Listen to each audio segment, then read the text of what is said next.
Welcome to Smarticus Tells History. All right, enough with the echo and fanfare. You're here for history, right?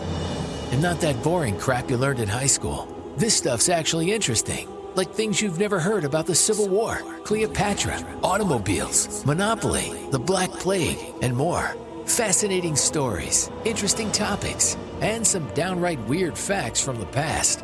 It's a new twist on some stories you may know, and an interesting look at some things you may have never heard. So, grab a beer, kick back, and enjoy. Here's your host, Smarticus. Hello, and welcome to another episode of Smarticus Tells History. I am your host, Smarticus, accompanied by my co-host, Phoenix. Hiya. And today we're going to talk about a legendary creature that has been seen in the deep woods of Arkansas for over a century. I'm talking about the Fouque Monster.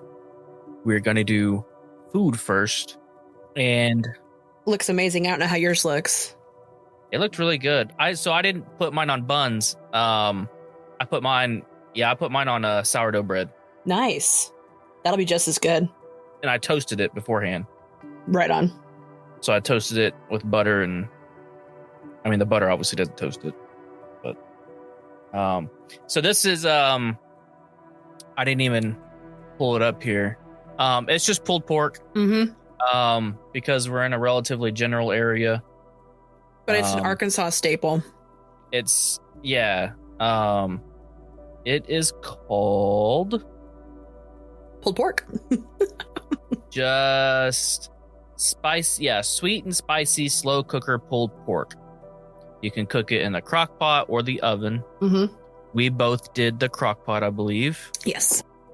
And it's got a the recipe was super simple. It's just pulled pork. I mean, it's kind of hard to mess that up, but you can put, your own dry rubs on it, whatever. Mm-hmm. I used the dry rub that was given in the recipe. And I used one that was sent from Montana. So the one that's in the recipe was just a generic brown sugar, ground cumin, garlic powder, onion powder, chili powder, salt, ground pepper. I mean, you could honestly get one of those all season things and probably just put it in there, and it would be a very similar result with sugar in it. Yep. So that's what I did. I used that, the recipe that it called out. There's paprika in it too. And it has it says optional cayenne pepper, but with a dry rub, I mean, you can, do whatever, do it up however you want, really. And this recipe called for you to brine it. Yeah. Which I've never done before, not for that. Or I've never done pork. Yeah, usually it's chicken you brine. But I did that too. The brine that it called out was, cold water, 8 cups cold water, brown sugar again, salt, 2 bay leaves, and then also add in that dry mix that I described a second ago. Or if you have, sure you could use, it's a brine. Yeah, you can mix and match with the brines however you like. Yeah, do whatever you want. This is what we did, though. It was short, quick, and simple. The episode takes place in Arkansas. With a big furry monster. And that is good. Yeah, right. And it's a pulled pork sandwich. That's all it is. The recipe recommended eating it with coleslaw. Oh my gosh, the coleslaw. I'm not a huge fan of coleslaw, so I did not include that. I don't like coleslaw either, so I didn't put it in either. And I love cabbage, but that stuff's ugh. Although I haven't tried it in a while, and I've only tried like a handful, but every time that I've tried it, I can't do it. Yeah. I don't know what it is. But yeah. So, barreling on into our episode, the Fouque Monster is a cryptid that has been reported to inhabit the swamps, forests, and rural areas of southern Arkansas, particularly in the town of Fouque, which is not too far from the Texarkana border, by the way, in case anyone's wondering. It is said to be a large bipedal creature that stands over 7 feet tall and has a muscular build. It is covered in long, shaggy hair and has a face that resembles that of a gorilla. Almost sounds kind of like my husband. Cuter, though. My husband's cuter. Anyways, he has large, glowing eyes that reflect light in the dark. Yeah, I was going to say Sasquatch. That he's actually very much likened to Bigfoot, and they consider him the southern states version of Bigfoot. because, everyone knows Bigfoot sticks northern areas. Apparently. And every time you get a photo of him, it's just not quite in focus. They have the same problem down there in Fouque, sorry. So, all right. So the first recorded sighting of the Fouque Monster occurred in 1908. Willie Smith reported that his sister, when she was 10 years old, saw a large creature walking around on two legs the south end of Mercer Bayou.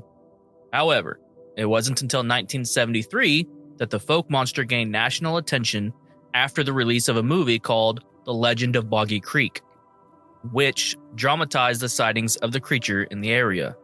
Interestingly enough, it was filmed on location and had locals as well as actual witnesses in the film. Crazy, right? I couldn't believe that. Since then, there's been no less sightings and reports of the Fouque Monster in the area, with many witnesses claiming to have seen the creature up close and personal. Some have even reported hearing its eerie, howling cries echoing through the woods at night. That reminds me of that meme that I saw. I had Bigfoot, or it was talking about Bigfoot. Mm-hmm. And this guy is camping out, wherever. And he's sitting at his campfire or whatever, and he's got an ice chest next to him, and he's drinking a beer. And all of a sudden, Bigfoot walks out, grabs a beer, opens it, drinks it, pounds it, and it looks at the guy. And the guy's like, dude, no one's going to believe you. And then left. And no one will ever believe you. Nobody. Yeah, it was so funny. That's awesome. Yeah. So, but let's talk about the encounter that inspired the movie real quick. The event took place in 1971 outside of the house of a man named Bobby Ford. He described the creature as being over 7 feet tall, 3 feet wide, covered in shaggy hair, and having a face that resembled that of a gorilla with a smashed nose and red eyes, which you mentioned earlier. Yes. He also claimed that the creature emitted a horrible odor that he could smell, which he smelled when the beast wrapped his arms around Ford's shoulder and tried to grab him up. Shake him like a dog. Yeah. Sorry, I watched Monsters, Inc. the other day. Oh. Just picked me up and shook me like a dog. Yeah. Ford told the Fouque constable he fought to release himself, and when his feet hit the ground, he ran so hard and so fast that he didn't even open the front door of his house. He barreled right through it. When he went to the hospital, he was treated for minor scratches and shock. Ford went on to say that the creature had been around the house for several days, which was corroborated by several eyewitnesses who included his brother, hunting companions, and his wife. His wife had a particularly traumatic experience when she was taking a nap in the living room with the windows open. Not safe anywhere. Yeah, not safe anywhere. She woke, no doubt, feeling that eerie feeling that all humans are born with that activates when you're in danger. What she saw was a hairy arm with big claws reaching in through the window where it was attached to something with glowing red eyes. Naturally, she started to scream. This was what alerted Ford and his hunting companions to the trouble at home. With flashlights, they spotted the great hairy creature outside of the house trying to get in. They fired multiple rounds, several of which they said hit because they saw it fall. However, there was still screaming from inside the house, so Ford ran. When he arrived, he was attacked for the second time. The men shot at the creature again. Blood was never found by the authorities, not near the house or in the woods surrounding the property. What they did find was a set of strange footprints and claw marks on the Ford's porch. Word, of course, quickly spread 18 miles to Texarkana, where the Texarkana Gazette and the Texarkana Daily News picked up the wild story and came out to investigate.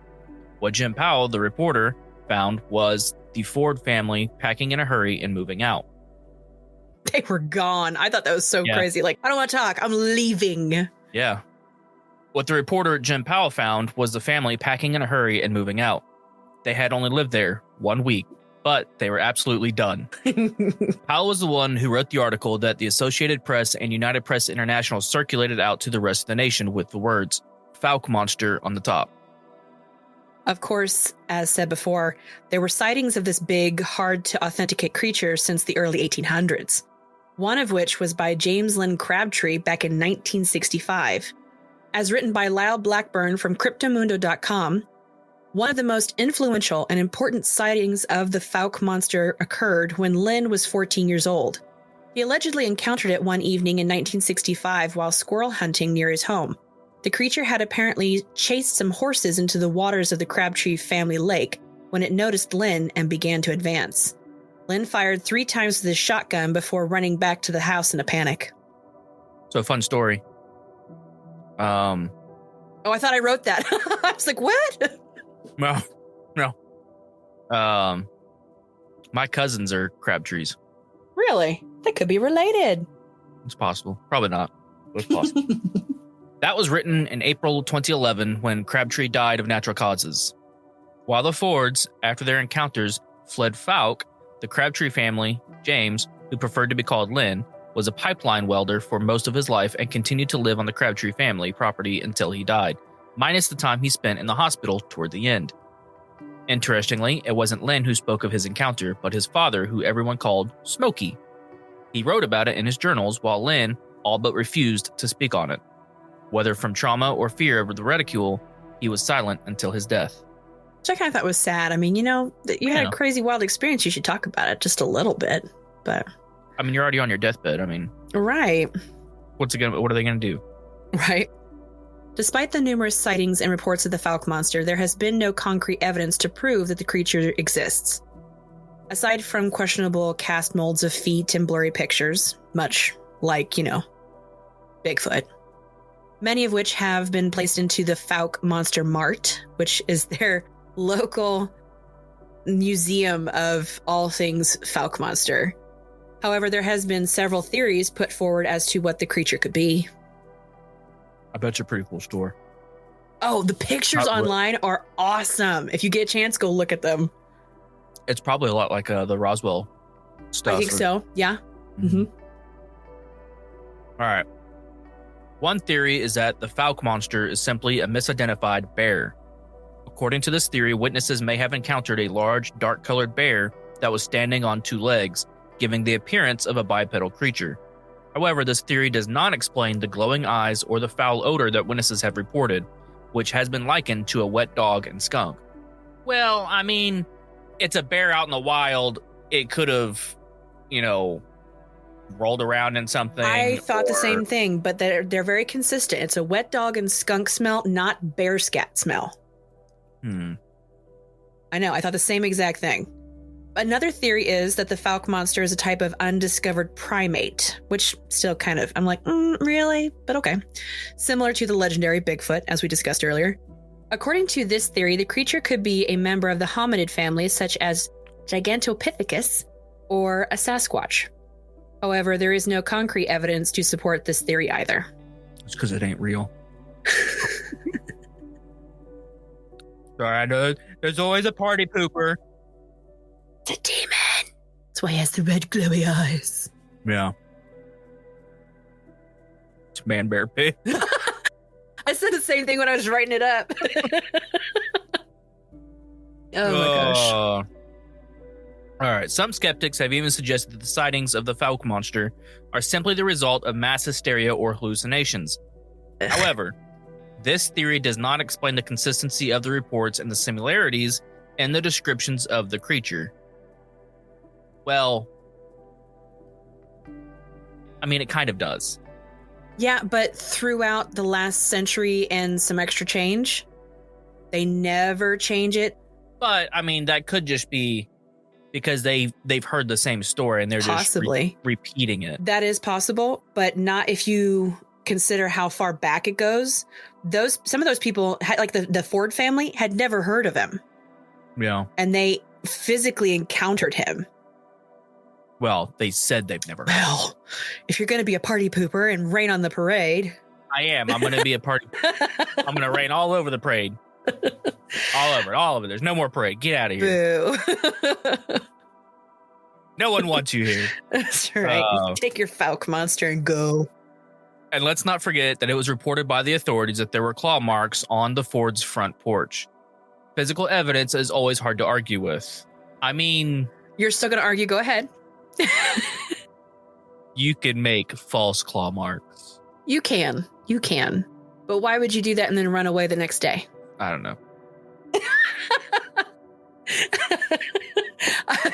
Oh my gosh. Now I get why my husband likes to play the devil's advocate all the time. Maybe because they were, drinking some of that moonshine.